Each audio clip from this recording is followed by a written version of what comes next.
Hi, I'm Dr. Jacob Larson, and this is Read, Write, and Cite, the channel where I teach you how to read, write, and cite for your college classes. This is the fourth video in a series on rhetoric, where I'm talking about the different aspects, the things we need to consider when we're trying to be effective in communicating an idea or persuasive when communicating an idea. We've previously talked about ethos and logos. In this video, we're going to talk about pathos. Now, other people may pronounce it differently. They may say pathos or something like that. Same idea. It is the root to our modern words sympathy, empathy, apathy. That's not how we say them, but you can hear where the word's showing up in it, right? It refers to emotion. If you have empathy for someone else, you feel for them. If you have sympathy, you feel for something that they're going through. And if you have apathy, you are without emotion. Now, what does this have to do with being persuasive? Well, this is when you are trying to be persuasive or communicating an idea, and you are thinking about the emotions of your listener, of your reader. How can you appeal to their emotions so that they're more likely to listen to what you have to say? Now, this can feel like it's manipulative, and it can be. It doesn't have to be, but it absolutely can be manipulative. We see this a lot in commercials. Let's say, not to pick on anything, but this is an obvious example.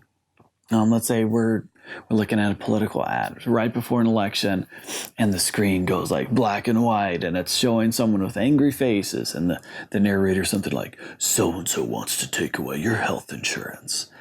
And the whole tone, the whole demeanor of the commercial is just negative. And it's like, so-and-so is, hates children, or whatever point that they're trying to get across. They're trying to appeal to your emotions and make you scared, afraid, or angry at that person and something that they did. And then you might see it, now it's going to shift to color and happy pictures of the candidate they want you to vote for. But so-and-so isn't evil. They're good. And they love children, and they love health insurance, or whatever the message is. There's often not only a sound cue, but a visual cue that, oh, this is a good person. And they're, again, they paint someone as bad and then someone as good. Is that logical? Well, you hope so.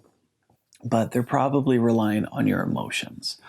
Oh, if you don't like this, then you don't like this person.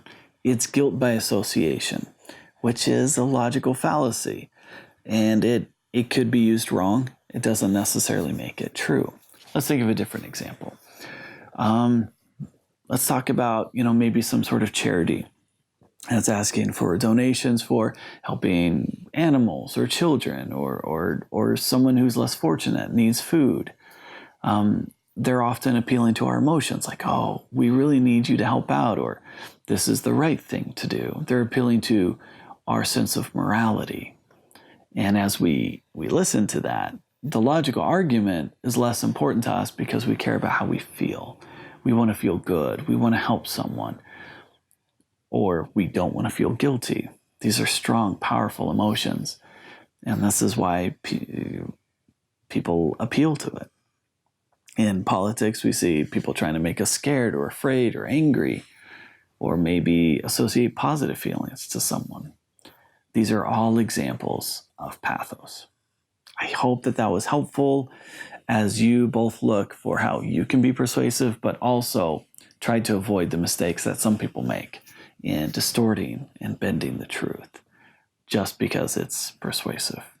All right, that's it. I'm Dr. Jacob Larson. This has been Read, Write, and Cite. I'll see you in the next video. Bye.